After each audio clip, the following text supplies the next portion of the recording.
अस्सलाम वालेकुम। ਇਹ ਹੀ ਤੁਹਾਡਾ ਆਪਣਾ ਚੈਨਲ ਮਾਹੌਲੀਆਤ ਅਦਬ ਤੇ ਸਕਾਫਤ ਤੇ ਮੈਂ ਹਾਂ ਅਸ਼ਰਫ ਜਾਵੇਦ ਮਲਿਕ।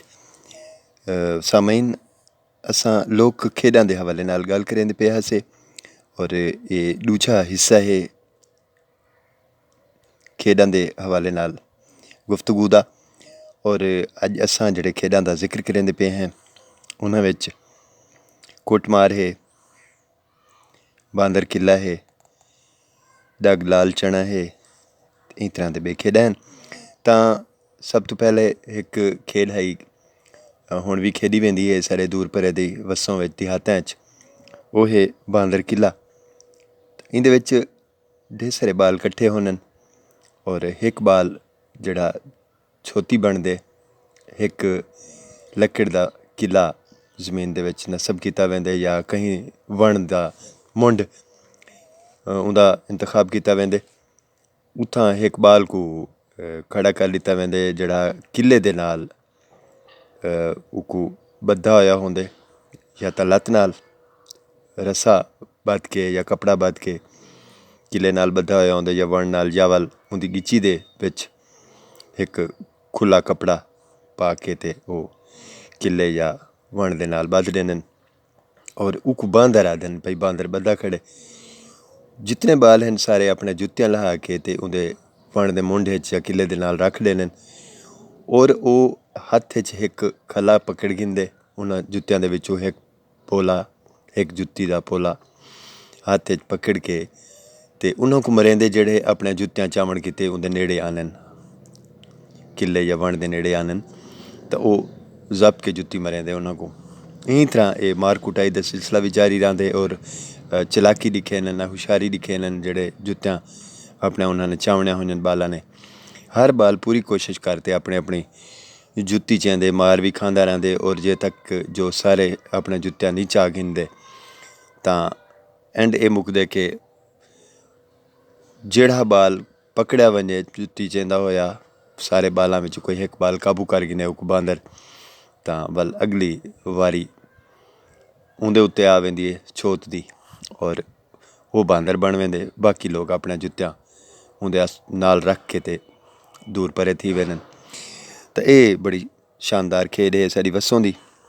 इवें बई एक खेड है कि खुदू बनाया वेंदे तिगड़ियां दा या कोई बाल सत्त रबड़ी बाल तां सारे बाल जड़ा है एक बे को मरे न, एक बे को मरेंदे बिया झप गिने तां ठीक है, ना झपे तो जड़ा भी जिंदे हथे बाल आसी बे को नाल वाले को जप के मरे सी जितना जोर होंदे तां इको मार कुटाई आदन।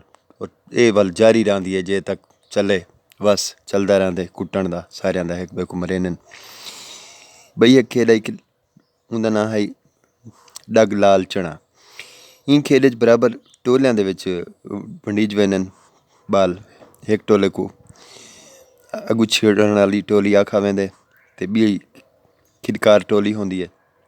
जिहड़ी अगू छेड़न वाली टोली दे बाल होने वो भोएं देर मूँह करके इवें जिकी जोन गद के निबड़ खड़दे ते खिदकार टोले दे बाल ये बोल आदन डग लाल चना तू घोड़ी बन मैं त्रप चढ़ा।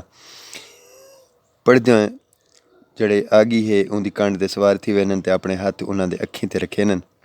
इंदे बाद एक चडू अंगली उत्तों ते करके तलमे कनू उन्हां दी तादाद पुछदन ते आदन ईंचना परमीचना तलमे बाल जवाब विच आदन एक या दू दा लगा टीटना।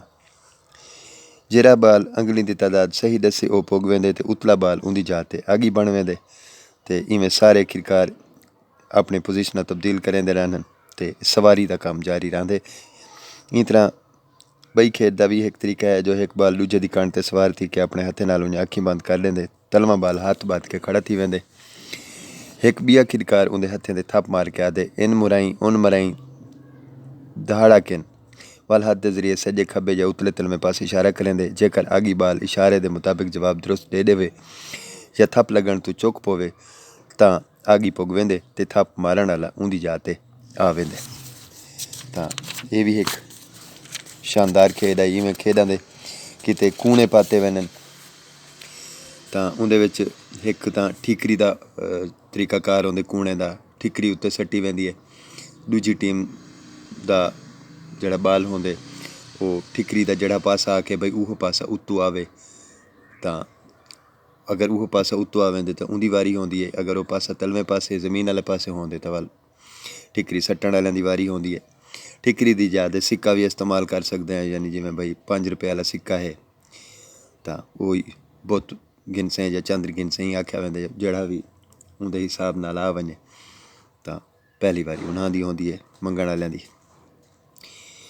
इवें गोटी लुकावन दा होंदे तरीकाकार, एक बाल पिंड दी गट्टक या गोटी मोटे लुका गिंदे ते दूहें बंद मुठ्ठियां दूजे बाल दे अगू करके आदे बुझ गोटी या गट्टक केड़े हाथे च, जेकर वो ठीक दस देवे तां ई तरह वो जीत वेंदे वारी दा हक। तां ये टास दा तरीका है, समझ गिनो। इवें एक बिया तरीका भी इस्तेमाल थींदे कूणा पावण किते ओहे इटकण मिटकण। इंदे सारे खिडारी बाल एक कतारे खड़े थी वञनि ते उन्हां जो एक खिडारी एक मखसूस तुकबंदी वाला पहाका पढ़दे थे। हर लफ्ज़ बोलण दे नाल नाल एक खिडारी को हाथ ला के निशावर करेंदे, जेड़े खिडारी ते आखिरी लफ्ज़ आवे वो आग देंदे या वारी देंदे। जेकर पहाका पढ़दे होए कोई भुलेखा थी वञे तां वो उंदे अजाले किते मखसूस लफ्ज़ सरमिल आग के वाला नवें सिरों गिनतड़ी शुरू करेंदे। तां ये पहाका भी इवें है जो अक्कड़ बक्कड़ बम्बे बो 80-90 पूरा 100 कलोका 100 कलोटा तितर मोटा चल मदारी पैसा खोटा। इवें 80 है 81 बिल्ली तेरी मासी चूहा तेरा नाना काट मेरा आना आना तेरा खोटा प्यू तेरा मोटा माँ तेरी पतली काट मेरी चपली। तां ये खेड दे कूणे हन। इवें वाल एक बई खेल है जड़ी बड़ी मशहूर गोलियां खेलते हैं, जो अस चिद्दे भी आते हैं। शीशे दे पत्थर दे छोटे छोटे गोलियां बड़िया सोहनिया आसमानी रंग दियां कंचे रंग दियां ते ये गोलियां जड़ा है दूहां पासों रल के खेडिया वेंदियां बालां दे नाल। इन खेड च हर खिडारी मर्जी के मुताबिक गोलियां शामिल कर सकते। कोई एक खिडारी सब दे गोलियां कट्ठे लापे च पा के भोएं उत्ते उछाल देंदे, जेंदियां गोलियां सब तो अगू वंजन वो खेड शुरू करेंदे। तरीके के मुताबिक वो एक गोली 2 अंगलियां फसा के बे हाथी अंगल नाल भोएं ते खिंडे गोलियां विचों कहीं एक को छुटेंदे। ये चोट वाला हिसाब होंदा, पहल चोट आदे नहीं को बैठ के खेलने वाली एक गोलियां दी खेड है। वो कोशिश करेंदे जो वो गोली छुट्टण दे बाद पहले सट्टे वो पहले चली वेंदी है तो जेड़ी गोली को उन्हें छुट्टिया उंदे नाल ले गोलियां सारियां हुइयां थी वञन। तां पेल भी ही मकसद कितने कट्टी वेंदी है, छोटी जी प्याली नुमा जमीन के अंदर पेल होंदी है। इन तरीके नाल जितने गोलियां पेल दे विच वेसन वो उन्हां को टक गिनसी। इवें एक बारी खड़े थी के भी खेलन दी होंदी है, जिंदे च जरूरत मुजब 5-5 7-7 गोलियां सारे मिलन या ढेर जिहड़ा एक लापे च आ वञन तां मिला के जिमें बई वारी दा हिसाब होंदे हर बंदा वारी वारी उन्हां को पेल च सट्टेंदे। अगर 3 विच पेल दे विच चलिया वञन तो वारी कैंसल थी वेंदी है। अगर ढेर पहले च वञन तो वालों को आख्या वेंदे कि फलानी गोली को तू छुट वो को छुटेंदे। अगर एक 4 अंगली कनों ज़्यादा वक्फा होवे छुट्टण दा निशाना लगण दा तां वो जड़ा गोलियां पहले च गया पे होने उन्हां दा मालिक नहीं बन सकता। अगर उन्हां दा वक्फा घट होवे 4 अंगली कनों 3 अंगली जितना होवे गोली ना भी छुटी जाए तो पहला लै हुइयां होन। अगर गोली को चुट गिने अपने चोटे नाल तां वल पहले वालियां गोलियां हुइयां होन, बहर वालियां गोलियां भी वो सारे उन्हां दा मालिक बन वेंदे। तो इस तरह की बड़ी दिलचस्प खेल है जी देहातें हुण भी बड़े शौक नाल खेली वेंदी है। और बाज़ औकात गोली छुट्टण वाला गोली को त्रोड़ भी देंदे, एला निशानेबाज होंदे। तां ये बालां दी बड़ी सोहनी खेल है। इवें एक बई खेल है कनात, इको कतार गोटी वे आखदे हैं। इंदे 3 गोटी होंदी है, 9 गोटी होंदी है, 12 गोटी होंदी है, मूँ हिसाब नाल खाना बनाया वेंदे। इन गोटी को इन खेड को असां कतार भी आखदे हैं। ये खेड छोटे भी खेदन वड्डे भी खेदन, यह किस्म की दिमागी वर्जिश का काम होंदे। इंदे 2 खिडारी 9 गोटियां गिन के अगर 9 गोटी होवे तां आमने सामने बह वेंदन। बोहें दे ई तरह लकीरां मार के कनात या कतार दा तख्ता बने न। इंदे बाद लकीरां दे नुक्तियां ते वारी वारी गोटियां रखे न। जेड़ा खिडारी 3 गोटियां एक कतारे च रख गिनदे वो मर्जी के मुताबिक दूजे दी गोटी मारन का हक रखते। इन वास्ते हर खिडारी कोशिश करेंदे जो मुखालिफ 3 गोटियां की कतार ना बना सकन। सारियां गोटियां रखी वञण के बाद पहली गोटी रखने वाला खिडारी चाल चलते तो इनके बाद दूहें खिडारी गोटियां की चाल नाल एक दूजे ते गोटियां दा रस्ता रोक ते खुद कतार बनावण दी कोशिश करन। जिहड़ा खिडारी दियां गोटियां 3 तो घट रह वञनि या उहदे गोटियां दे टुरण दा रस्ता बंद थी वञे ਉਹ ਹਾਰ वेंदे।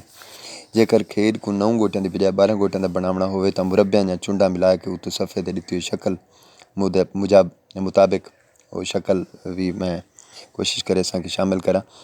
तो ये शक्ल है तुम देख सकते हो, इंदे मुताबिक शक्ल बनाई वेंदी है। इन खेड को 9 गोटी वाली खेड दी कार खेड़ा वेंदे, लेकिन ये पहले वाली खेड को जरा औखी होंदी है।